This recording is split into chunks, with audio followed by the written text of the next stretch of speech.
Welcome back. It is 7:45. Beautiful Monday here on BT Vancouver. Well, as we get ready to hear from BC's Education Minister this week on what school will look like in September, a new community roundtable has been established to tackle racism in BC schools. Rob Fleming has brought together community leaders to better understand the impact of racism on students and to implement programs to promote anti-racism. And joining us now to expand this conversation, as always, is Stephanie Allen with the Federation of Black Canadians. Good morning, Stephanie. Always nice to see you. Good morning, Mary. So the roundtable held their first meeting last Friday, July 24th. We're about a month away before school starts. What small steps do you think they could take before September rolls around? Well, I think it's good to see that there's movement here, but we also want to recognize that for decades, community activists have been asking for the curriculum to better reflect the students that are in the classroom, to better reflect the history and the contributions of non-European people that are on these lands, particularly Indigenous peoples.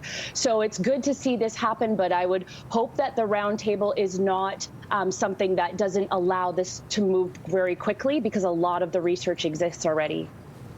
So many teachers that I have spoken with here in Vancouver, they say they have started some of their own initiatives to promote more social justice into the classroom. Now, if you could take yourself back to maybe grade 6, 7, or 8, what would you have liked to see more of in the curriculum? I think my experience was probably very similar to a lot of Black kids or other racialized kids in school. I didn't see myself reflected in the curriculum. I didn't see positive representation of my community or the contributions that Black Canadians were making. I mean, I didn't also learn about Canada's history of residential schools. I didn't learn about the Trail of Tears, the Chinese Immigration Act of 1888. I didn't learn about, the internment of Japanese Canadians. I did not learn about, the ways that Canadians have, sometimes systemically marginalized and excluded members of our communities or even inflicted violence on them. These were things that were not reflected back. We didn't learn those things until way out of school. And we also didn't get to see, I think, positive representation of all these other communities that I mentioned, including my own. And so there, you kind of go away from school thinking, well, it was only certain people that contributed to building this nation. It was only certain, faces that have been positive impacts in our country, and that's just really not the case. And coming up on August 1st, an important day for Canada, which right now is not incorporated into the curriculum. Do you want to talk more about that? Yeah, August 1st, 1834 was the day that the British abolished slavery across all of its, colonies. And so right here in Canada, where, Canada was a slave-owning nation for over 200 years, that was when this was legally ended. Of course, there was a lot that came following that, and the condition that Black Canadians find themselves in today are still a reflection of that position that we once played in Canada.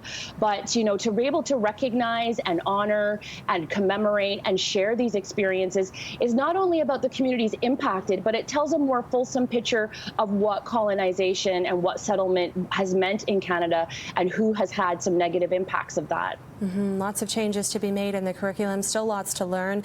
I still have lots to learn.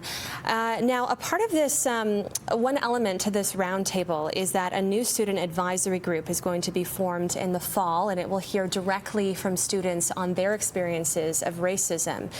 Now, I was thinking, if a student has never experienced that, but they still want to help out, what would you suggest they do? Well, it's great to hear that they're going to hear directly from, from the youth, from students, because they have a lot to share, and they're, busy on social media learning a lot. And so even if you haven't had a personal and direct impact of racism, it's still about understanding the contributions of your classmates' cultures, of your classmates', heritage. It's about understanding the full mosaic of Canada, so that when we're turning out, people who graduate from high school and go on to university and become members of our society that are working and making decisions, that we have that folks that are better informed about the ways that we have excluded some, have impacted others. We really want to see Canadians really move the needle collectively on understanding, how to be more inclusive, how to be more equitable. Great points as always. Stephanie, thank you so much for joining us. We'll see you next Monday at 7:45. Great to talk to you. All right, that is Stephanie Allen with the Federation of Black Canadians. We're going to take a break.